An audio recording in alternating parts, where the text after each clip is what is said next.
Kali ini gue akan ngebahas pertanyaan yang hampir semua orang tanyain. Apakah gue harus menjadi spesialis atau gue menjadi generalis?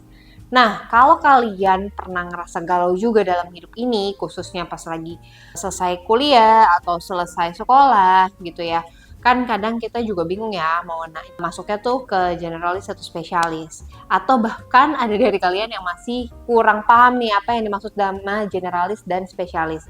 Mungkin gue ceritain dikit kali ya. Jadi kalau untuk generalis itu untuk bidang profesi yang sebenarnya nggak perlu mendalami satu bidang tentu sampai terlalu dalam. Jadi kalau generalis itu mereka mempelajari banyak bidang, tapi hanya permukaannya saja.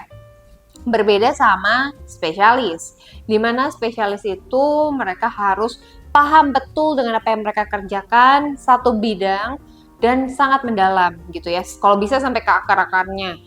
Nah, itu kenapa makanya kalau generalis itu seperti pebisnis, manajer, mungkin kalau administrasi, nah itu tuh generalis.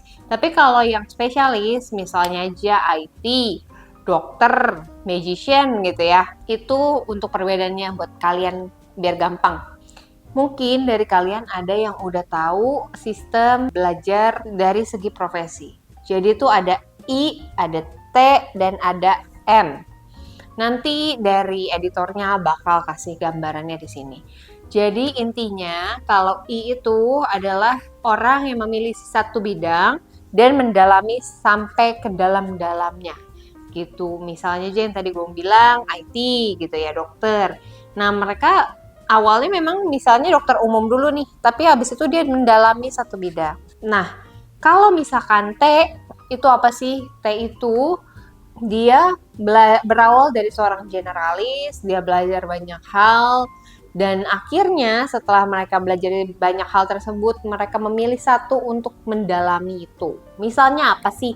Yang paling dekat nih di Malam Branding itu sebagai account eksekutif atau AE. Nah, AE itu harus ngerti semua bidangnya. Mulai dari desain harus ngerti, copywriting harus paham, video editing harus tahu dasar-dasarnya, content creator, KOL, dan sebagainya, dia harus tahu semuanya. Dan dia harus manajerin itu semua. Tapi, dia harus memilih satu bidang yang benar-benar dalami gitu ya. Misalnya, AE dari spesialis di bidang kesehatan gitu ya. Jadi semua klien-klien yang berbau tentang kesehatan itu di-handle oleh AE nih gitu. Jadi dia paham semuanya dan mengambil satu bidang untuk didalami. Nah, lalu ada juga tipe M yang tadi aku bilang. M itu apa? M itu adalah mereka yang udah mencari banyak hal, belajar banyak hal secara generalis. Dia dalamin satu hal menjadi T, dan dia tambah lagi di kiri kanannya. Itu bidang-bidang lain lagi. Contohnya siapa sih orang yang berhasil jadi M gitu ya. Orang yang berhasil jadi M itu misalnya salah satunya Deddy Corbuzier yang zaman sekarang kalian pasti tahu lah ya. Dia tuh berawal justru dari I dulu. Dia sebagai magician dulu. Dan dia jadi magician yang sangat baik dan terkenal. Bahkan sampai menang ya award dan dapat title master gitu ya. Tapi dia akhirnya setelah di tahun keberapa dia menjadi magician, dia berubah menjadi generalis gitu. Jadi T.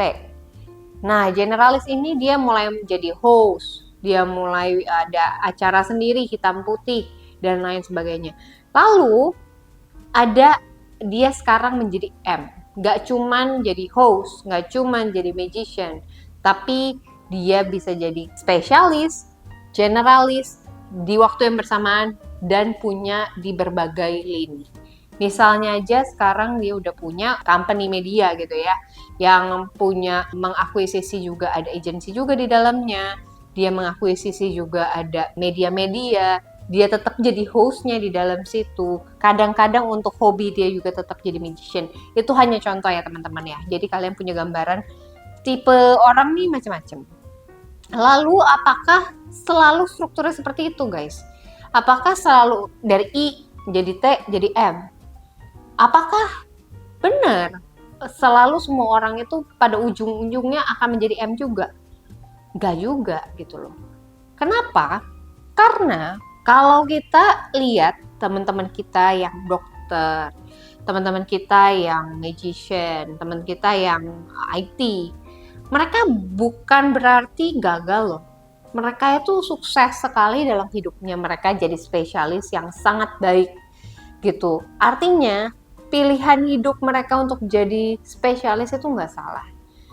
Dan lalu gimana dengan yang generalis? Apakah generalis selalu menjadi orang yang hanya ngawang-ngawang aja, hanya berada di permukaan aja, cuman tukang nyuruh-nyuruh doang misalnya?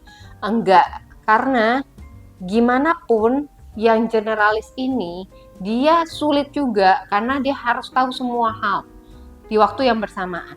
Dan banyak hal yang mereka pegang juga. Dan toh yang tadi kita saranin juga mereka harus punya satu bidang yang memang mereka benar-benar tekunin. Lalu, apakah sangat baik untuk jadi M? Yes, emang sangat baik untuk jadi M. Tapi ada emang orang-orang yang cocoknya memang hanya jadi generalis. Ada orang yang cocoknya memang cuma jadi spesialis gitu. Jadi jangan ada yang ngerasa lebih superior daripada yang lain. Dan tentunya jalan hidup orang beda-beda ya teman-teman. Nanti pas kalian milih jurusan, pas kalian milih tempat kerja, profesi, itu pasti kalian akan ngedapetin jalan kalian sendiri. Setiap orang kehidupannya beda-beda, pilihan hidupnya juga beda. Tentunya nggak ada yang jauh lebih baik atau dengan yang lain. Tapi menjadi spesialis punya resiko juga. Mereka jadi ngerasa kurang pengetahuan kadang ya. Kalau misalkan lagi ngobrol-ngobrol ke orang-orang, contoh nih, pengalamanku sebagai seorang pebisnis, ketika ketemu dengan bos-bos lain di bidang yang berbeda, ketika kita ngobrol masih bisa nyambung. Tapi ketika orang spesialis duduk nih berbarengan dengan mereka, kalau kita lagi nggak ngomongin di bidang spesialis tersebut, dia kayak jadinya ter-outcast gitu ya, gak bisa into dengan conversationnya gitu. Ya karena dia spesialis.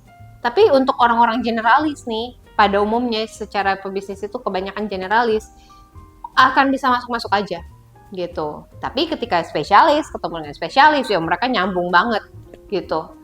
Dan bagus banget untuk orang-orang yang bisa nyampurin keduanya nih, spesialis dan generalis. Cuman jadinya kadang ya pertama mereka nggak punya waktu karena udah banyak banget yang diurus. Mereka juga punya banyak bidang yang perlu diperhatikan. Mereka juga harus mendalami beberapa hal banyak. Satu bidang aja tuh udah susah, apalagi beberapa bidang gitu ya.